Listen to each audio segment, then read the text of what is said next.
Hello guys, आज हमारे साथ में आर्यन है जिनका सर्जरी दिसंबर 2021 में हुआ था, जिनमें ब्रेस्ट रिमूव सर्जरी हुआ था, यूट्रस ओवरी रिमूव सर्जरी हुआ था। तो आर्यन को आई थिंक अभी लगभग 8 महीने के आसपास हो गए हैं जी। है ना। इन्हीं से हम इनके जो सर्जरी का प्रोसीजर है इसके बारे में पूछेंगे, प्लस आर्यन को शुरुआत से ही क्या प्रॉब्लम हो रही थी, घर वालों को इन्होंने कैसे बताया, घर वालों को क्या रिएक्शन था, सपोर्ट किया या नहीं किया, तो इसी के बारे में हम इनसे बात करेंगे। तो आर्यन, सबसे पहले बताओ कि शुरुआत में मतलब आपको ऐसा क्या फील हो रहा था आपको, मतलब जो सर्जरी आपने कराई जैसे ब्रेस्ट रिमूव सर्जरी और यूट्रस ओवरी रिमूव आपका हुआ था, शुरुआत से आपको कहानी बतानी पड़ेगी कि शुरुआत से मुझे ये प्रॉब्लम हो रही थी, फिर मैंने घर वालों को क्या क्या बताया, उन्होंने क्या बताया, मुझे रिस्पॉन्स क्या मिला। तो शुरू से आप बताइए कि आपको क्या हो रहा था। देखिए सर, 10 मई 2002 को मेरा जन्म था, जन्म हुआ था। ओके। तो डॉक्टर ने बोला लड़की हुई है। ओके। जस्ट जेनाइटल देख के अपने इंडिया में बोल देते हैं लड़की हाँ, हुई है, बाकी ऐसा कुछ बच्चे का नहीं होता है माइंड। तो वहाँ तक ठीक है। मेरे मम्मी पापा काफ़ी एजुकेटेड हैं, वेल नोन फैमिली से हूँ मैं। तो उन्होंने मेरी और मेरी छोटी सिस्टर, हम दोनों की पेरेंटिंग ऐसी की न्यूट्रल, जेंडर न्यूट्रल पेरेंटिंग जो होती है, लड़का लड़की बराबर। तो मुझे बचपन से लड़कों जैसा रहना, मतलब मुझे ये किसी ने सिखाया नहीं, या ऐसे इन्वायरमेंट में नहीं रहा कि हाँ मैं लड़कों जैसे रहूँगा, या मम्मी पापा ने कभी नहीं बोला कि तुम लड़कों जैसे कपड़े पहनो बचपन से। जैसे वो टॉयज़ लाते थे तो एक तरफ रोबोट्स रहती थी, गर्ल्स के टॉयज़ रहते थे, तो मैं हमेशा रोबोट्स के टॉयज़ यूज़ करता था। और बचपन से हर चीज़ मेरे हिसाब से हुई है, मतलब कभी मम्मी पापा ने ये नहीं थोपा कि तुम्हें यही लेना है, यही पहनना है। कहीं भी ले जाते थे तो वहाँ पे मुझे जो पसंद आता था मैं उठा लेता था। उसमें ज़्यादातर चीज़ बॉयज़ की होती थी, जो अपनी समाज ने सिलेक्ट करके रखा है कि हाँ ये बॉयज़ का होगा, ये गर्ल्स का होगा। तो बचपन में इतना पता नहीं था, मैं अपने आप को लड़का ही समझता था। इवन ये अंदर से आता था आपको कि मुझे क्या स्टार्टिंग से था, मतलब ये मुझे कभी किसी ने बताया नहीं कि बेटा तुम लड़की हो तो तुम्हें ये करना है वो करना है। स्टार्टिंग से था। मैं कपड़े भी जाता था चूज़ करता था छोटे से, तो मैं शॉर्ट्स शर्ट्स यही पहनता था। अगर मुझे फ़्रॉक पहना दो, मतलब थोड़ा बड़ा हुआ फ्रॉक पहनाने लगे, तो मैं वहीं लोड आता था, रोता था बहुत, मतलब पहनूंगा ही नहीं कुछ भी हो जाए। और फिर पापा को भी पता, देख नहीं पाते थे वो ऐसे, तो वो बोलते थे इसको जो पहनना है जैसे रहना है रहने दो। और पापा ने भी सब बचपन से वैसे ही रखा, न्यूट्रल पेरेंटिंग की। बचपन से बॉय कट था और काफ़ी अच्छी मेरी, मतलब शुरू से आपकी जो लड़कों जैसी थी, आपकी लड़कों जैसी थी, मैं लड़का ही था। तो मतलब मुझे बचपन से अभी तक कोई प्रॉब्लम नहीं हुई। वो जब मैं बड़ा हुआ, एडोलेसेंस आया मेरा, उस टाइम पे जब मैं 6th-7th क्लास में था, मैंने स्कूल चेंज किया। तो स्कूल चेंज किया तो वहाँ पे स्ट्रिक्ट रूल्स थे कि लड़कियाँ स्कर्ट पहनेंगी, जो नी से ऊपर स्कर्ट होगा, और वेल डिफाइंड ड्रेस थी वहाँ। तो पहले तो चल जाता था कि मैं लड़कों की ड्रेस पहन के जाता था। 6 के बाद फिर मुझे वहाँ पे प्रॉब्लम हुई, मुझे स्कर्ट पहन के जाना पड़ा। तो वहाँ से मुझे प्रॉब्लम सबसे ज़्यादा स्टार्ट हुई। फिर वहाँ पहले तो आप नॉर्मल एक लड़के वाली जिंदगी, हाँ नॉर्मल, मैं घर पे लड़कों वाली ज़िंदगी जीता था और स्कूल में लड़कियों वाली, ऐसे डबल स्टैंडर्ड वाली लाइफ हो गई थी मेरी। तो फिर वहाँ से प्रॉब्लम स्टार्ट हुई। फिर जैसे तैसे वो कोप अप करना शुरू किया। वहाँ पर टीचर्स भी, मतलब ऐसा बहुत स्ट्रिक्ट रूल्स थे, दोनों का सेपरेशन रहता था ज़्यादा। आप कोएड स्कूल था, लेकिन उसके बाद भी ज़्यादा प्रॉब्लम होने लगी थी मुझे। तो फिर घर पे बताया होगा आपने कि स्कूल में मुझे ऐसा पहनना पड़ता है? वो सब नॉर्मल ही था। बड़े होने के बाद ये बताने की चीज़ ही नहीं थी कि बड़े होने के बाद अब आप बच्चों तो रहे नहीं हो कि शॉर्ट्स पहन के जा सकते हो। लड़के छोटे तक चल जाता था, लड़के लड़की जैसे कपड़े पहन लेते थे। बड़े होने के बाद तो आपको पहनना ही पड़ता है। तो ठीक है, मम्मी पापा ने दिला दिए, सब नॉर्मल ही चल रही थी लाइफ, ऐसा कुछ था नहीं। बस मुझे पसंद नहीं आ रहा था और मुझे ये सब पता भी नहीं था, बस अच्छा नहीं लग रहा था अंदर से। फिर प्यूबर्टी आ गई, पीरियड्स आ गए। तो मैंने बोला ये क्या हो गया, मतलब ये तो मेरे साथ होना नहीं था, ये लड़कों के साथ तो ऐसा कुछ होता नहीं है। फिर मम्मा ने बैठ के समझाया, वो मेडिकल फील्ड में ही है, तो उन्होंने मुझे बैठ के समझाया, बेटा ऐसा ऐसा होता है, अब आप बड़े हो रहे हो, आपके पीरियड्स आ गए हैं, आने वाले टाइम में ऐसा होगा, ये सब होगा। तो मैंने बोला ये तो मेरे साथ होना ही नहीं चाहिए था। अंदर से मैंने सोचा ये सब गलत है, मैं तो लड़का हूँ, ये सब मैं नहीं कर पाऊँगा आगे, मतलब मेरी लाइफ कितनी टफ हो जाएगी। फिर मैंने धीरे धीरे सहन करना सीखा, वो सब चीज़ ग्रैस्प की, बहुत ज़्यादा मतलब एक्सेप्ट करने की कोशिश की कि ठीक है, मैं जो सोच रहा हूँ शायद वो गलत है, कि मम्मा पापा जो बता रहे हैं यही सही है।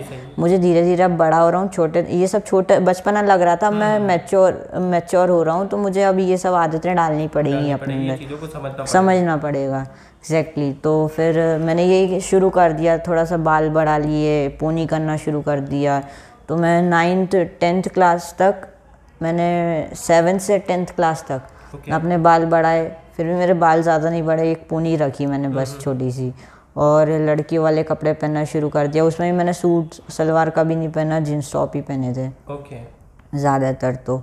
और फिर लड़कियों वाली लाइफ जी सब, मतलब मैंने पूरी कोशिश की कि इवन मेरा बार बार मन होता था बाल कटा लूँ, फिर मैंने पूरी कोशिश की कि नहीं मुझे बड़े बाल रखना है, मुझे अब नॉर्मल थोड़ा रहना है, मेन स्ट्रीम के जैसे जैसे लड़कियां रहती हैं। लेकिन फिर भी अच्छा नहीं लग रहा था, तो फिर 10th क्लास में मैंने बहुत सारा रिसर्च की इसके ऊपर।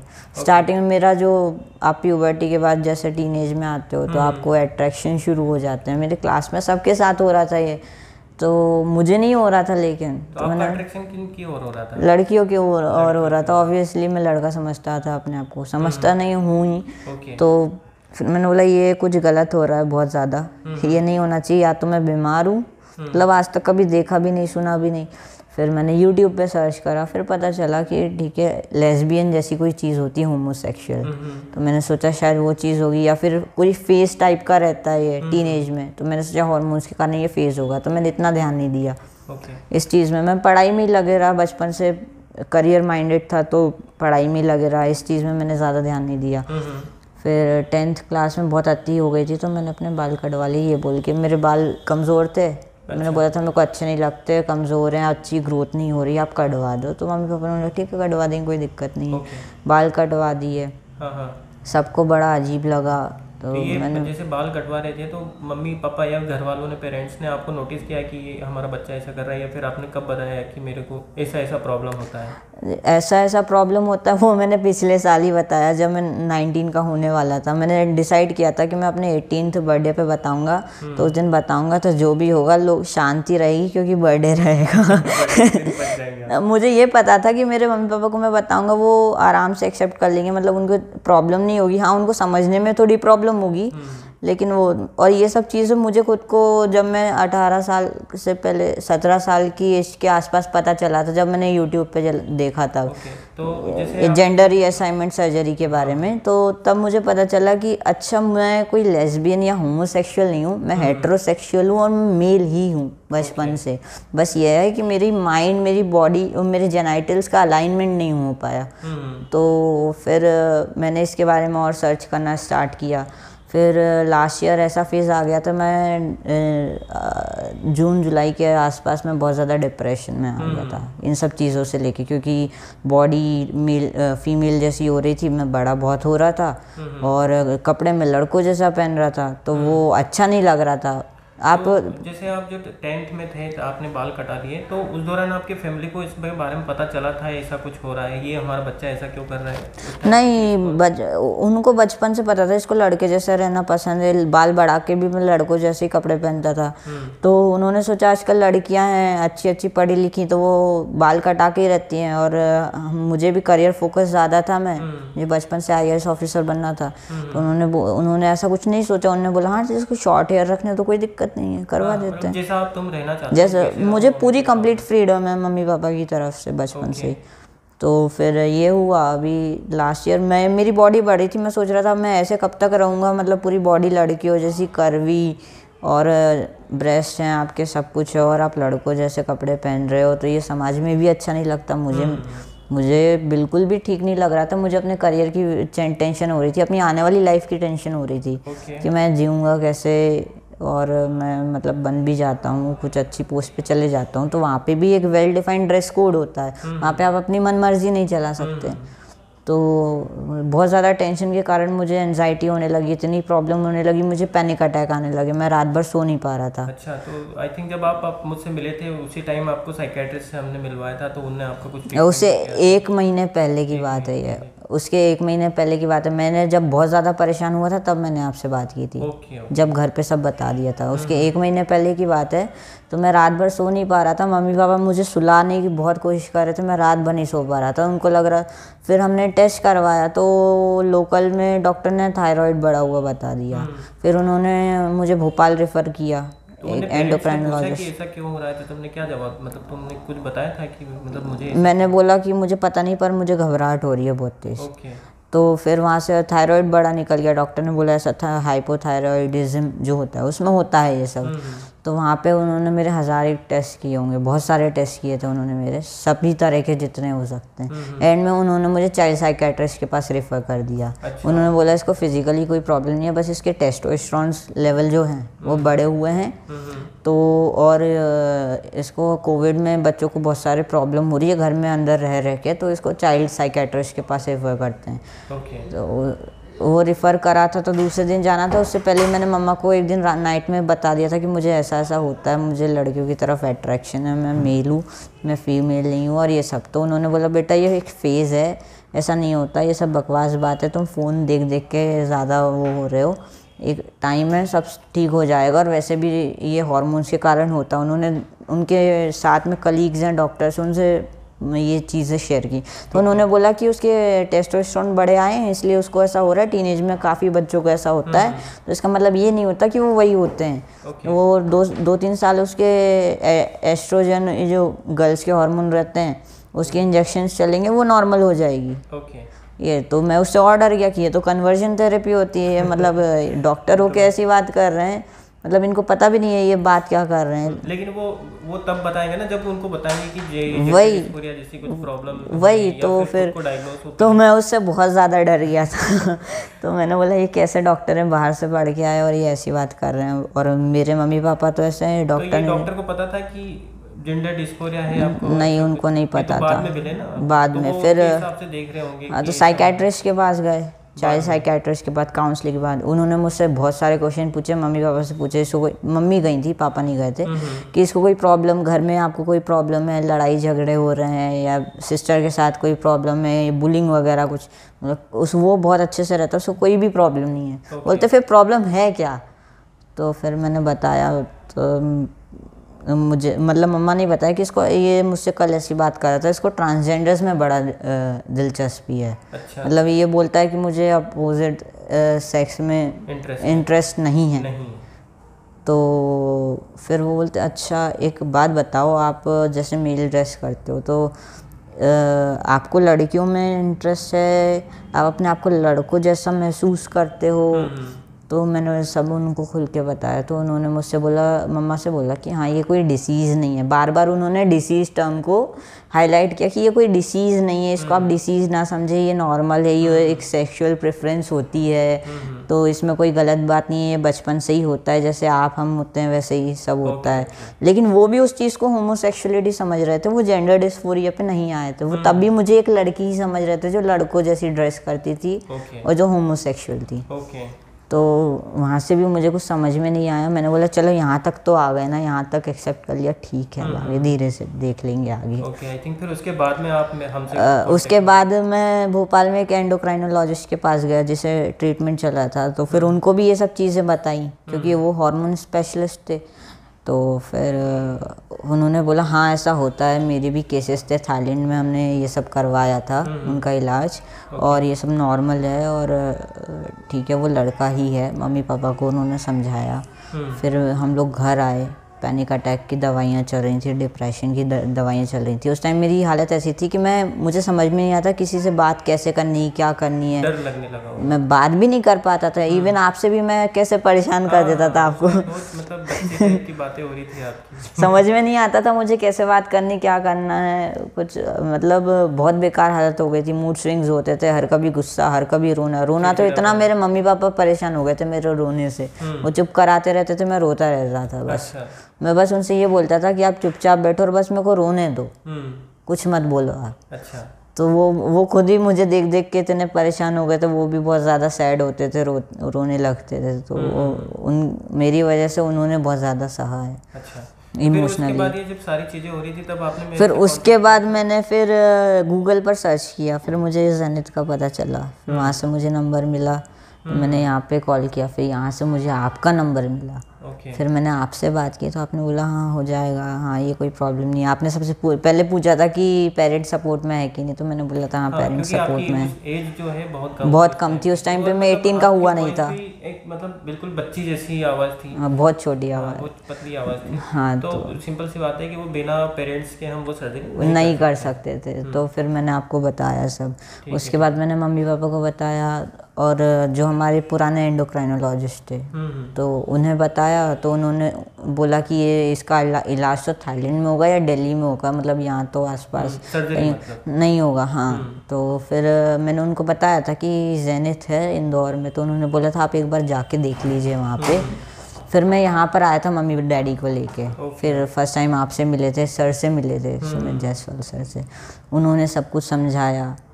फिर उसके बाद उन्होंने जीएसी के लिए भेजे डॉक्टर के पास, साइकेट्रिस्ट के पास भेजे थे, डॉक्टर पवन राठी और श्रीकांत रेड्डी, दोनों के पास गए। उन्होंने भी यही बात की कि आपका बच्चा, ऐसा नहीं है कि आप कोई जेंडर चेंज करवा रहे हो उसका, या जेंडर चेंज पहली बात होता ही नहीं है।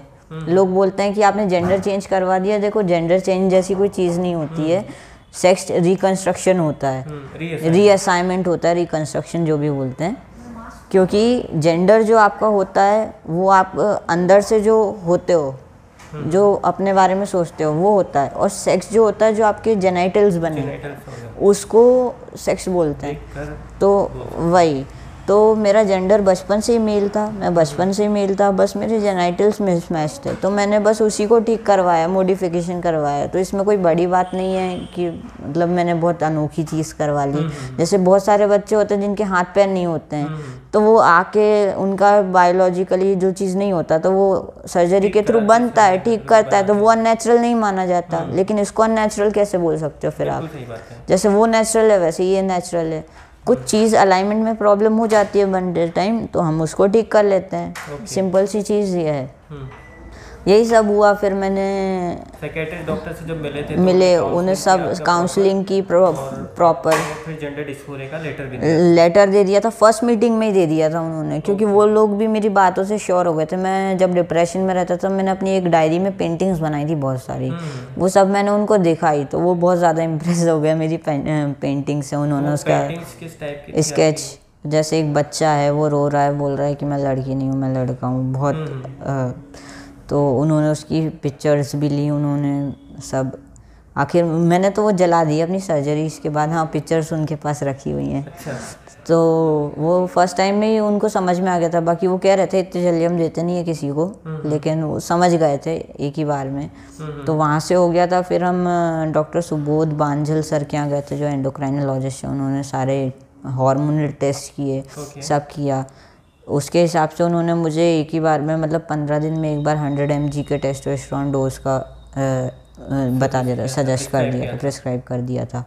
तो उन्होंने 1 महीने में 2 बार कर दिया था। बहुत लोगों को 45 डेज में देते हैं 100 mg, लेकिन सभी के डॉक्टर हाँ टेस्ट के अकॉर्डिंग देते। तो मेरा वो सूटेबल था तो उन्होंने दे दिया। तो वहाँ से ठीक हुआ, वहाँ से स्टार्ट हुआ। तो जब आपका साइकियाट्रिक डॉक्टर से मिलना हो गया था, एंडोक्राइनोलॉजिस्ट डॉक्टर ने आपका हार्मोन रिप्लेसमेंट थेरेपी चलाया, तो वो कितने, आई थिंक एटलीस्ट 6 महीने तक चला? हाँ, एटलीस्ट 6 महीने चला था। उसके बाद मुझे लगा कि अब तो मुझे सर्जरी करवानी, क्योंकि मैं कंफर्म था, मतलब किसी भी टाइप की कोई गुंजाइश नहीं थी शक की, डाउट की। घर वालों में भी नहीं थी, और सब जगह फैमिली में बात हो चुकी थी। और ऐसे मम्मी पापा, मेरी खुशी में ही सबकी खुशी है। और जो चीज़ गलत है उसको ही सही करवा रहा हूँ मैं, ऐसा कुछ गलत कर नहीं रहा। और मम्मी पापा भी यही मानते हैं। तो उन्होंने भी बोला कि ठीक है अब सर्जरी करवाने का टाइम आ गया है। तो जैसे जब आप हार्मोन थेरेपी स्टार्ट किया था, उसके पहले आपको बहुत ज़्यादा प्रॉब्लम हो रही थी, बहुत ज़्यादा, आपको एंजाइटी डिप्रेशन हो रहा था सब। जब आपने हार्मोन थेरेपी के इंजेक्शन लेना स्टार्ट किया तो उसके बाद में वो नॉर्मल हो गया है? हाँ, उसके बाद नहीं, जब तक मैंने सर्जरी नहीं करवाई ना तब तक नॉर्मल नहीं हुआ, क्योंकि मेरी बॉडी फिर भी वैसी ही थी। क्योंकि अलाइन नहीं हो रहा था। मेरी आवाज़ 3 महीने में थोड़ी चेंज हो गई थी, और बियर्ड आने लगी थी। और देखा तो मेरे ब्रेस्ट थे, और मैं अपनी बॉडी को ही पसंद नहीं करता था, तो वो उतनी जल्दी जाता नहीं। फिर मैंने उसके बाद जैसे ही मेरे 6 महीने हुए, जैसे लिमिट बताई गई थी, तो उसके बाद मैंने आपको कांटेक्ट किया, फिर आपने फिर सर्जरी अपॉइंटमेंट ली और फिर उसके बाद मैंने सर्जरी करवाई 13 दिसंबर 2021 में। ओके, तो जो सर्जरी का प्रोसीजर है अब हम इसके बारे में पूछेंगे। तो सर्जरी में जैसे 1 डे पहले हमने आपको हॉस्पिटल में स्टे कराया था, वो वाला प्रोसीजर आप बताइए कि वो क्या हुआ था। अपॉइंटमेंट ली थी 1 डे पहले, मैं आया था शाम को पेरेंट्स के साथ, यहाँ से कुछ पिल्स दी थी मुझे ताकि दूसरे दिन प्रॉब्लम ना जाए। ओके, पेट साफ होने के लिए हाँ, कुछ दवाइयाँ दी थी। तो फिर दूसरे दिन मैं आया 8 बजे फैमिली के साथ, यहाँ पर एडमिशन हुआ। उसके बाद प्राइवेट रूम लिया, उसके बाद जो ड्रेसिंग होती है वो ड्रेस चेंज करके डायरेक्ट ओटी के अंदर ले जाते हैं। तो थोड़ा उस टाइम बहुत घबरा रहा था, बहुत ज़्यादा घबरा था, पेरेंट्स भी घबरा रहे थे बहुत ज़्यादा कि झेल पाएगा या नहीं। आपके पेरेंट्स मुझसे पूछ रहे थे, मैंने हाँ, इवन वो मम्मा ओटी के अंदर आने की परमिशन मांग रही थी, वो बोल रही थी मैं मेडिकल फील्ड से हूँ, मैं आ सकती हूँ कि नहीं, तो आपने बोला कि नहीं। तो बाद में मैंने उनसे बोला था कि और यूट्यूब पे मैंने ऑपरेशन दिखाया था उस टाइप का, तो वो बोलते अच्छा वो मैं नहीं आई, नहीं तो मैं बेहोश हो जाती या मैं उन लोगों को रोक देती। तो वो लोगों को बहुत ज़्यादा वो था। वो पापा तो ऐसे थे कि थोड़ा पास टाइम के लिए वो रूम में बैठ के टीवी देख रहे थे ताकि ध्यान हट जाए, मम्मी यहीं पे बैठी हुई थी। तो जैसे बताइए जब सर्जरी हो रही थी आपको, मतलब जैसे हम ओटी के अंदर ले जाते हैं तो वहाँ पे बेहोश करते हैं, आईवी के थ्रू इंजेक्शन लगा के आपको एनेस्थीसिया देते हैं, तो कुछ याद है आपको दौरान जब सर्जरी होती है? जी, मुझे एंजाइटी बहुत ख़तरनाक वाली हो रही थी उस टाइम, क्योंकि वो क्या हो गया था 7 महीने लगातार डिप्रेशन का केस हो रहा था, और एक तो इतना बड़ा ऑपरेशन, वैसे ही मैं घबरा गया था, यूट्यूब पहले ही देख लिया था, उसके कारण और ज़्यादा हालत ख़राब हुई थी। तो फिर मैंने अंदर गया, सब ने रिलैक्स करवाया। वहाँ लेडी डॉक्टर थी, उन्होंने बहुत बच्चे जैसा ट्रीट किया, एज भी कम थी, तो वो बताने लगी आप बहुत बोल्ड हो, ब्रेव हो, बहुत कम लोग ऐसे होते हैं जो इतनी कम एज में सब कर। वही मैं एक इंजेक्शन से डरता था, मैंने इतनी बड़ी सर्जरी करवा ली। मतलब इंजेक्शन के लिए मैं पूरे घर में भागता था, मेरे मम्मी पापा मुझे पकड़ते थे, इतना डर लगता था, लेकिन मैंने सब करवा लिया। वहाँ पे बहुत अच्छे डॉक्टर थे, सब ने काम किया, टीम बहुत अच्छी थी, मतलब कहीं से मुझे एकदम छोटे बच्चे जैसा ट्रीट किया। और उसके बाद उन्होंने जो दवाई दी, हाँ, मतलब बेहोश कर दिया, एनेस्थीसिया दे दिया था। उसके बाद तो कुछ पता नहीं लगा, सर्जरी हो गई थी, तब रूम में आ गया था। और उसके बाद जब मेरी नींद खुली, शाम हो गई थी, मुझे कुछ पेन वगैरह कुछ नहीं हो रहा था, सब कुछ नॉर्मल था, और लिक्विड डाइट पे था, सब कुछ अच्छा चल रहा था, कोई प्रॉब्लम नहीं। हाँ, दूसरे दिन से थोड़ा सा समझ में आने लगा, हाँ कुछ हुआ है, कुछ नीचे ऊपर साइड कुछ हुआ है। और उसके बाद सब नॉर्मल ही था। तीसरे चौथे दिन मुझे चला कर देखा गया, और जो ड्रेसिंग होती है वो हुई, और मम्मी पापा को बता दिया था ऐसे ऐसे ड्रेसिंग करनी है, ये सब होना है, दवाइयाँ दे दी थी सारी। और मैं ट्रैवल कर सकता था, तो हम लोग घर चले गए। 2 दिन के बाद में आप घर चले गए? हाँ, 3 दिन के बाद चले गए थे, 3 दिन के बाद घर चले गए थे। और उसके बाद मम्मी ने मेरे लिए छुट्टी ले ली थी 1-2 महीने की, तो प्रॉपर टेक केयर किया, ड्रेसिंग किया, हाँ, डाइट बहुत अच्छी हुई मेरी, सब कुछ प्लान के अकॉर्डिंग था। तो मतलब ऐसे मुझे कोई प्रॉब्लम नहीं, स्पेशली मेरे पेरेंट्स का सपोर्ट, फैमिली का सपोर्ट बहुत अच्छा था। और मेरी मम्मी भी मेडिकल फील्ड से थी, तो मुझे मेडिकली भी कोई प्रॉब्लम नहीं आई। और मैं बहुत जल्दी रिकवर हो गया। 5-6 दिन बाद तो मैं चलने फिरने लगा था, आराम से चल रहा था, घूम रहा था बिना किसी की हेल्प के।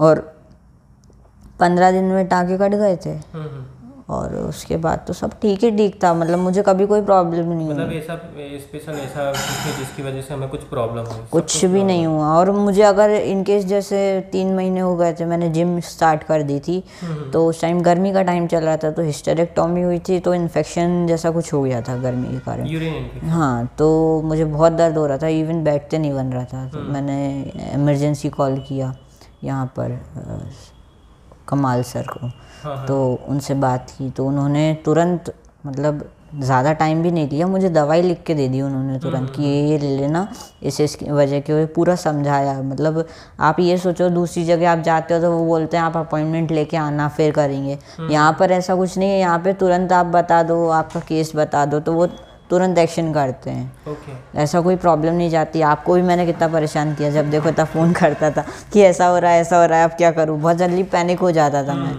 मेरे पेरेंट्स जब सर से बात हुई, सर ने बोलता है 1 लाख में 1 केस होता है। तो वो सोचते थे हमारे बच्चे को हुआ है, मतलब बहुत रेयर समझते थे वो।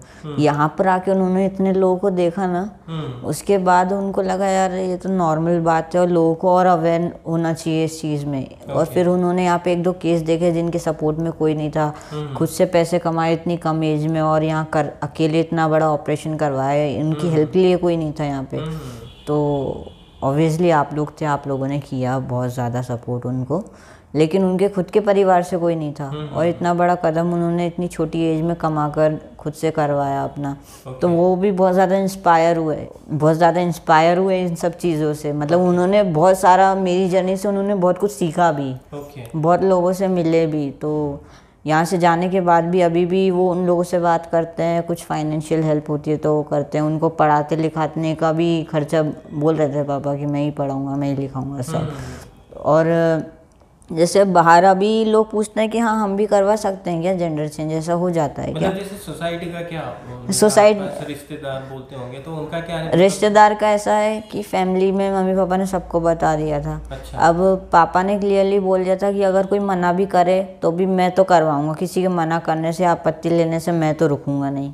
मैं अपने बच्चे की ज़िंदगी ख़राब करूँगा नहीं, और कोई आपत्ति लेने वाला होता भी नहीं है। ठीक है, उसकी प्रॉब्लम है तो वो तो सही करवाएंगे बिना, मतलब बच्चे को ऐसा तो छोड़ नहीं सकते तो आप। जैसे समाज में, मतलब मान लो रिलेटिव्स में, जैसे पहले आप उनको पता था कि आप तो फीमेल थे, अब जैसे नॉर्मल आपकी सर्जरी भी हो गया तो आप वो कुछ पूछते होंगे ना इससे रिलेटेड? हम सभी को पता चल गया था। मम्मी पापा ने घर पे दादी दादा को बताया था, बड़े पापा को बताया था, उसके बाद अपने आप सभी को पता चल गया था। लेकिन मम्मी पापा का सपोर्ट ऐसा, आज तक मुझसे कभी किसी ने इसके बारे में नहीं पूछा। अच्छा, पूछा ही नहीं? पूछा ही नहीं, मतलब कभी मैं गैदरिंग्स में गया, वेडिंग्स में, नहीं पूछते। पेरेंट्स से भी नहीं पूछते? पता चल गया, नहीं पूछते। किसी को कुछ नहीं पता है, मतलब पता सबको है, लेकिन कोई किसी की हिम्मत नहीं है पूछने की।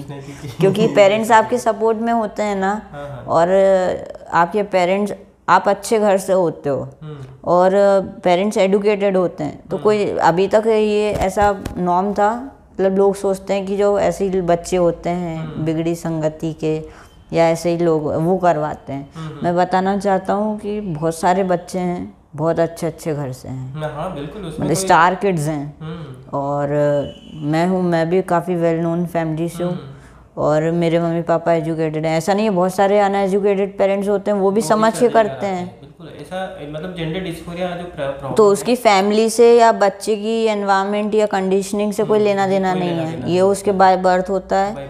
जैसे आपके यहाँ किसी के, ये नॉर्मल कैसे किसी के भी साथ हो सकता है, ऑल ओवर इंडिया में होता है। यहीं पे आप लोग इतनी सर्जरीज करवाते हो, वर्ल्ड में तो होती है, बाहर तो सब नॉर्मल है। अपनी इंडिया में अब धीरे धीरे हो रही है अवेयरनेस।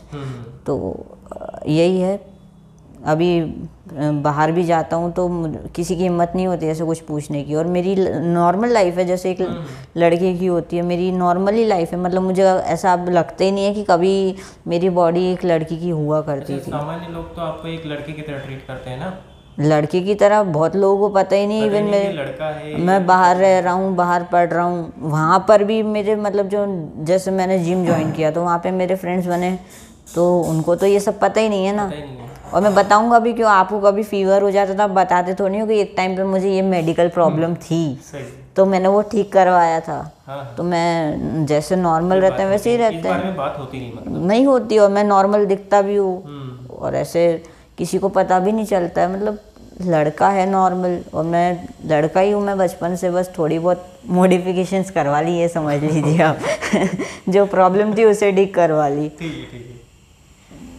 तो मेरे पेरेंट्स भी काफ़ी सपोर्टिव हैं। अभी हम लोगों ने, अब प्रॉब्लम सर्जरी के बाद प्रॉब्लम कहीं नहीं आती, प्रॉब्लम यहाँ आती है सोशल लाइफ में, आप कैसे हैंडल करते हो उस चीज़ को।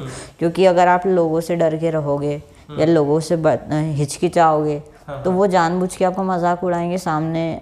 मतलब और लोग ऐसे हैं कि आपके पीठ पीछे बात करेंगे, आपके सामने किसी की हिम्मत नहीं होगी पूछने की, क्योंकि मुझसे तो आज तक किसी ने पूछा नहीं। और मेरे जो भी सिलेक्टिव लोग थे उन लोगों को पहले से ही पता था। हाँ, तो और जो आपसे प्यार करते हैं ना, उनको कोई फ़र्क नहीं पड़ता। बिल्कुल सही बात है, कोई फ़र्क नहीं पड़ता है। तो ऐसा कुछ था नहीं कभी। और लोगों ने किसी ने पूछा भी नहीं। सोशल स्फेयर में आपको हैंडल करना आना चाहिए बस हर चीज़ को। और रही बात है डॉक्यूमेंट्स की, हाँ डॉक्यूमेंट्स के टाइम में जब आप बाहर जाते हो आपकी बॉडी अलग हो जाती है और डॉक्यूमेंट्स अलग रहते हैं, तो वो वहाँ पे थोड़ा डिस्फोरिक फील होता है, थोड़ा सा स्ट्रेस होता है। लेकिन ये डॉक्यूमेंट चेंजिंग प्रोसेस यहाँ इंडिया में एडमिनिस्ट्रेटिव प्रोसेस बहुत डिले है। इवन यहाँ पे लोकल लोगों को पता नहीं ये होता क्या है, बिल्कुल नहीं पता। क्योंकि मैंने देखा, मैं खुद गया था वहाँ करवाने, तो मुझे एफिडेविट बना के नहीं दे रहे थे कहीं भी। एक सीनियर लॉयर थे बहुत एजेड, उन्होंने मुझे एफिडेविट बना के दिया। अच्छा। वहाँ पे कोई एफिडेविट बना के नहीं दे रहा था। है कि वो अवेयर नहीं है और इवन उनको अपन समझाओ तो वो समझने के लिए तैयार नहीं होते। वो बोलते आप कहीं और से करवा लीजिए। एक्ट आ गया है 2019 में डीजी एक्ट, तो लेकिन उसके बाद एक्ट आने के बाद भी अभी आप कोर्ट्स में जाओ, किसी को नहीं पता, इवन लॉयर्स को नहीं पता है। हाँ बिल्कुल। वो देखो प्रॉब्लम यही है कि वो इन चीज़ों से अवेयर नहीं है। अवेयर कब होंगे? जब आपके जैसे केस उनके पास में जाएंगे कि हाँ हमने पिछली बार कोई ऐसा केस देखा था और हमने ऐसे डॉक्यूमेंट बना के दिए, ये एक बार हो गया केस उनके साथ, मतलब वो अवेयर हो गए। अब पहली बार ही अगर वो आपको देखेंगे तो वो कैसे? ऐसी बहुत सारी चीज़ें होती हैं, लोगों को पता नहीं है या तो वो इग्नोर करने की कोशिश करते हैं, समझना नहीं चाहते इस चीज़ को, सोचते हैं मतलब इसको एक तबू बना के रखा है। वो सोचते हैं कि ये मतलब गलत है, अननेचुरल है, ये फालतू की चीज़ें हैं। अरे कोई किसी को शौक नहीं चढ़ता है ये सब करवाने का, इतना पेनफुल और ये सब चीज़ें, और इतना मतलब ड्रेनिंग रहता है, और अपनी बॉडी में इतने सारे मॉडिफिकेशंस करवाना, ये मतलब किसी को शौक तो नहीं चढ़ता है। खासकर एक छोटे बच्चे को तो नहीं चढ़ेगा। तो ऐसा उसको प्रॉब्लम हो रही है, वो नहीं जी पा रहा है, तभी वो ये सब करवा रहा है ना। तो लोग ये समझने की ज़रूरत है। मेरे पेरेंट्स भी आप बोलते हैं कि लोगों को पता नहीं क्यों समझ में नहीं आता, इतनी सिंपल सी तो चीज़ है। तो मैं भी यही बोलता हूँ कि एक टाइम पे शायद आपको भी, आपका बच्चा हूँ इसलिए आप लोग समझ गए, लेकिन लोगों को ऐसे एग्जाम्पल सेट नहीं मिले। तो ठीक है, वो तो चलो डॉक्यूमेंट वाला प्रोसीजर वो हो जाएगा, वैसे थोड़ा सा चलेगा। अब एकदम नॉर्मल सब कुछ, सर्जरी हो गई, सब खुश हो जिंदगी से? हाँ मैं बहुत खुश हूँ, पहले भी खुश था, बस पहले यही प्रॉब्लम थी मेरी लाइफ में, यही प्रॉब्लम थी। मैं सोचता था ये प्रॉब्लम हट जाए फिर मैं कुछ भी कर सकता हूँ। अच्छा, और अब वैसे आप क्या पढ़ रहे हैं? अभी मैं यूपीएससी की प्रिपरेशन कर रहा हूँ। तो ठीक है, उसमें डॉक्यूमेंट चेंज की प्रॉब्लम जा रही है, बस डॉक्यूमेंट चेंज हो जाए ना तो फिर बाकी कोई प्रॉब्लम नहीं है मुझे। ठीक है। मैं किसी के साथ मतलब मैं यहाँ का प्रमोशन नहीं करूँगा। जो भी है रियलिटी वो बताऊँगा, क्योंकि मैं यहाँ पे आया था ना तो मैं भी सोचता था यार वीडियोस डलें, कोई प्रमोशन करता होगा, कोई कुछ गलत हो गया तो मेरे साथ, एक तो लाइफ की बात है, पूरी बॉडी की बात है, कुछ गलत हो गया तो क्या होगा। लेकिन मैंने स्टेप उठाया, सर से मिला, सब बात करी, यहाँ के स्टाफ से मिला तो सब बहुत ज़्यादा फ्रेंडली थे और काफ़ी अच्छे से उन्होंने समझाया सब कुछ। मतलब जो मुझे फील होता था वो मुझे बोलने की ज़रूरत नहीं होती थी, ऑलरेडी डॉक्टर बोल देते थे। मतलब हमें खुद को पहले से पता है कि वही क्या प्रॉब्लम हो रही है, खुद को पहले से ही पता है उनको, तो मैं समझ गया था कि हाँ ये सही जगह है। जो आप इतनी सारी जो डिस्टेंस तय कर रहे हो उस एंड पे हम हैं, तो हमें पता है कि ये व्यक्ति इसलिए आया है। हाँ तो मैं कोई प्रमोशन नहीं कर रहा हूँ यहाँ का, और आप ऑब्वियसली मुझे कोई पैसे नहीं मिले हैं यहाँ इंटरव्यू देने में किसी में भी। और तो मैं यही बता रहा हूँ, मैंने पहले दिल्ली का सोचा था, लेकिन दिल्ली दूर बहुत ज़्यादा पड़ता है, कॉस्टली भी पड़ जाएगा ज़्यादा। मुझे इंदौर में यही समझ में आया, और मैं अभी बोल सकता हूँ कि आप यहाँ पर बहुत अच्छे से करवा सकते हैं, रिज़ल्ट बहुत ही ज़्यादा अच्छे हैं। मतलब मुझे तो ऐसा लगता ही नहीं है कि मेरी सर्जरी हुई थी, कहीं स्कार नहीं है, कुछ भी नहीं है। मेरी जो मैस्टेक्टोमी हुई तो ऐसा लगता ही नहीं कि वहाँ पर कभी कुछ था, कोई स्कार नहीं है, कोई प्रॉब्लम नहीं है, सब नॉर्मल लगता है। और ऐसा लगता भी नहीं है कहीं पे स्टिचेस आए थे, और सब कुछ परफेक्ट है। और यहाँ पर जैसे मुझे इमरजेंसी हेल्प चाहिए वो भी तुरंत मिलती है। तो ऐसी कोई प्रॉब्लम नहीं, स्टाफ भी काफ़ी सपोर्टिव है। इवन मैं यहाँ पे रुका, सफाई ज़्यादा सही थी, मतलब मेरे पेरेंट्स को भी यहाँ लगा कि बाकी हॉस्पिटल्स के मुकाबले यहाँ पे सफाई काफ़ी अच्छी थी। हमने जो रूम लिया था प्रॉपर सफाई थी, सारी फैसिलिटीज़ थी, और बिहेवियर सबका सही था, टेक केयर करते थे, टाइम टाइम पे आते थे, रात में भी इन केस मुझे कुछ प्रॉब्लम हो रही है तो आते थे, तो 24/7 केयर करते थे। ये है, और कॉस्ट इफ़ेक्टिव भी है, और आप अफोर्डेबल है, कॉस्ट इफ़ेक्टिव है। कोई कंपेयर करें तो सबसे कॉस्ट इफ़ेक्टिव मुझे यही लगा, और मैं तो बोलूँगा अभी इंडिया में सबसे बेस्ट यही लग रहा है मुझे। क्योंकि मैंने करवाया है इसलिए सजेस्ट कर रहा हूँ, बाकी तो सबकी अपनी अपनी चॉइस रहती है, तो कुछ कह नहीं सकते। ठीक है, ठीक है, ठीक, thank you very much. You welcome sir.